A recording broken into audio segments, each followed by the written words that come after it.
ఎర్రగొండపాలెం నియోజకవర్గంలోని పెద్ద దోర్నాల మండలం శ్రీశైలం వెళ్లే రోడ్డు మార్గంలో స్వర్గీయ డాక్టర్ నందమూరి తారక రామారావు కాంస్య విగ్రహావిష్కరణ కార్యక్రమం ఎర్రగొండపాలెం నియోజకవర్గ ఇన్ఛార్జి గూడూరు ఎరిక్షన్ బాబు ఆధ్వర్యంలో వైభవంగా జరిగింది.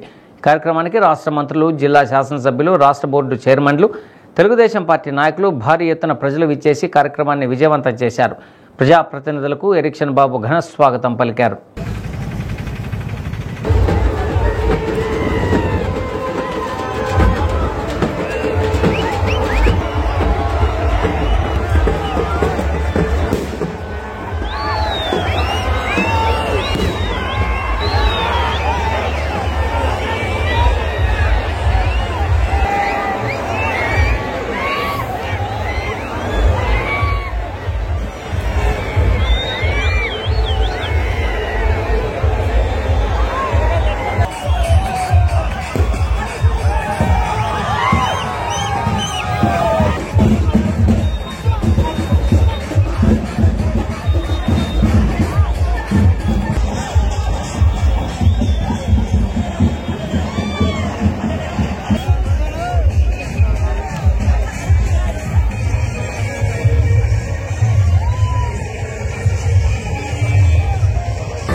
దోర్నాలలో ఊరేగింపుగా వెళ్లి ఎన్టీఆర్ కాంస్య విగ్రహాన్ని ఆవిష్కరించారు. అనంతరం బహిరంగ సభ నిర్వహించారు.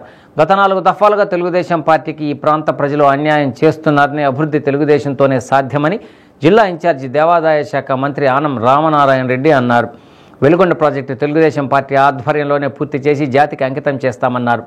ఇప్పటికైనా ఈ ప్రాంత ప్రజలు తెలుగుదేశం పార్టీని ఆదరించాలన్నారు.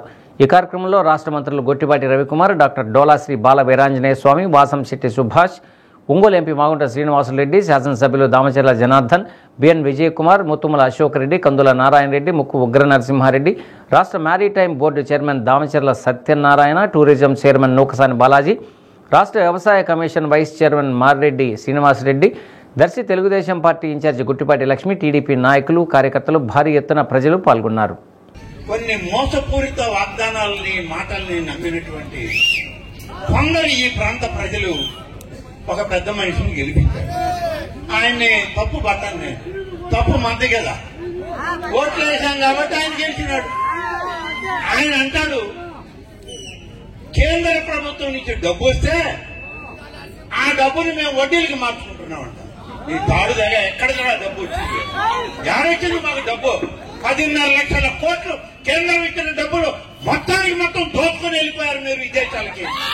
మీ నాయకులు మీరు ఓడల్లో తీసుకుపోయారు, విమానాల్లో తీసుకుపోయారు, పులివెందుల్లో పెట్టుకున్నారు. నిన్న మొన్న పేపర్లలో ఉంది ఈయన దోచుకున్న డబ్బు దాదాపు 6 బంకర్లకు సరిపడా కాడికి ఉన్నాయంట. దన్నులు ఏర్పాటు చేసుకున్నారు. ఆ దన్నుల్లో డబ్బు పెట్టుకుని మీరు మేము వడ్డీకి మార్చుకున్నామంటే మాకు ఎవరైనా ఆయన డబ్బు ఇచ్చారు. చాలా గొప్ప విషయం. శ్రీశైలం వెళ్లే దారిలో అన్న ఎన్టీఆర్ గారి రాష్ట్ర అభివృద్ధి కోసం, పేదల కోసం కష్టపడినటువంటి ఆ మహానాయుడు విగ్రహాన్ని ఓపెన్ చేసుకోవడం గొప్ప అదృష్టంగా భావిద్దాం.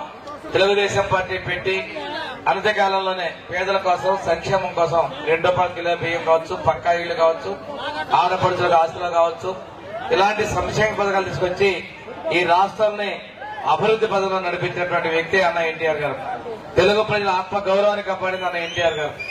అదేవిధంగా వారి అడుగుజాడల్లో ఈరోజు చంద్రబాబు నాయుడు గారు, మన ప్రీతం ముఖ్యమంత్రి గారు, యువ నాయకులు నారా లోకేష్ గారు కూడా తెలుగుదేశం పార్టీని ప్రజలకు మరింత చేరువ చేసే విధంగా కార్యకర్తల సంక్షేమంతో సహా ముందుకు తీసుకెళ్తూ పార్టీని రాష్ట్ర అభివృద్ధి కోసం ముందుకెళ్తా ఉన్నారు. ఈ రోజు రాష్ట్రంలో తెలుగుదేశం, జనసేన, బీజేపీల ఎన్డీఏ ప్రభుత్వం ఉంది. మన ప్రీతం ముఖ్యమంత్రి నారా చంద్రబాబు నాయుడు గారు రాష్ట్ర అభివృద్ధి కోసం అహర్నిశలా కష్టపడతా ఉన్నారు. ఏ తప్పు చేయకుండా గత ప్రభుత్వ పాలకులు మన నాయకుడిని ఇబ్బంది పెట్టినప్పుడు పవన్ కళ్యాణ్ గారు నేనున్నానంటూ రావటం, అదేవిధంగా ఈ రాష్ట్రానికి నిధుల కోసం బీజేపీ గారు మోడీ గారితో కలిసి మనం ముందుకెళ్తా ఉన్నాం. ఈ ఎర్రగొండపాలెం ప్రాంతంలో కనీసం విద్యుత్ చూడని గ్రామాలకి విద్యుత్ ఇచ్చింది ప్రీతమ ముఖ్యమంత్రి చంద్రబాబు నాయుడు గారు సారథ్యంలో ఇచ్చారు. అదేవిధంగా మన విద్యుత్ శాఖ మంత్రి గారు రవి గారు ఇచ్చారు. ఇంకో విషయం, ఈ ప్రాంతంలో 2 ఎస్సీ హాస్టళ్లకి కొత్త నిర్మాణాలకి అదనంగా రిపేర్లు కలిపి 6,80,00,000 రూపాయలు సాంఘిక సంక్షేమ శాఖ మంజూరు చేశాం. సంక్షేమ పథకాలు, అభివృద్ధి పథకాలు అనేది సంవత్సరం కాలంలో అనుకున్నట్టుగా కూడా ముఖ్యమంత్రి గారు చంద్రబాబు నాయుడు గారు చేపట్టిన సూపర్ 6 కార్యక్రమాలు కూడా ఎంత సక్సెస్ అయినాయని మీకు తెలుసు. ఢిల్లీ విషయాలు చెప్పాలనంటే ప్రధాని మంత్రి గారి దగ్గరికి, నరేంద్ర మోడీ గారి దగ్గరికి వచ్చి ముఖ్యమంత్రి గారు చంద్రబాబు నాయుడు గారు, అదేవిధంగా ఉప ముఖ్యమంత్రి గారు పవన్ కళ్యాణ్ గారు కూడా జల్ జీవన్ మిషన్ అనే కార్యక్రమం కుంటుపడిపోయి ఉండేది ఆంధ్రప్రదేశ్ లో గడిచిన ప్రభుత్వంలో. మరొకసారి దాన్ని పునరుద్ధీక్షకు చేయమని చెప్పని ఇద్దరు అడిగిన తర్వాత ముఖ్యమంత్రి గారు ఇంకొక 2 సంవత్సరాల కాలాన్ని ఆ జల్ జీవన్ మిషన్ అనేది, అంటే ప్రతి ఇంటికి హర్ ఘర్ జల్, అంటే ప్రతి ఇంటికి ఒక కుళాయి ఇవ్వాలనే కార్యక్రమం అనేది, ఆ కార్యక్రమానికి ఈ మధ్యనే మార్కాపురంలో శంకుస్థాపన చేసుకున్నాం మన ఉప ముఖ్యమంత్రి గారు పవన్ కళ్యాణ్ గారితో కూడా. ఇక ఢిల్లీలో ఎక్కువగా నిధులు తీసుకురావటం అంటేనే ఒక్క చంద్రబాబు నాయుడు గారికి అది వీలవుతుందన్న. దగ్గర 2 సంవత్సరాల నుంచి మనం ఎన్టీ రామారావు గారి విగ్రహం పెట్టుకుని ఈ రోజు అందరూ సమక్షంలో ప్రారంభించుకోవడం చాలా సంతోషమైన విషయం అని చెప్పి కూడా మేము తెలియజేస్తా ఉన్నాం. ఈ రోజు ఒకసారి మనం గమనించుకుంటే ఎన్టీ రామారావు గారు ఆ రోజు పార్టీ పెట్టిన తర్వాత నుంచి ఏదైతే పథకాలు ₹2 కిలో బియ్యం అవ్వచ్చు, అదేవిధంగా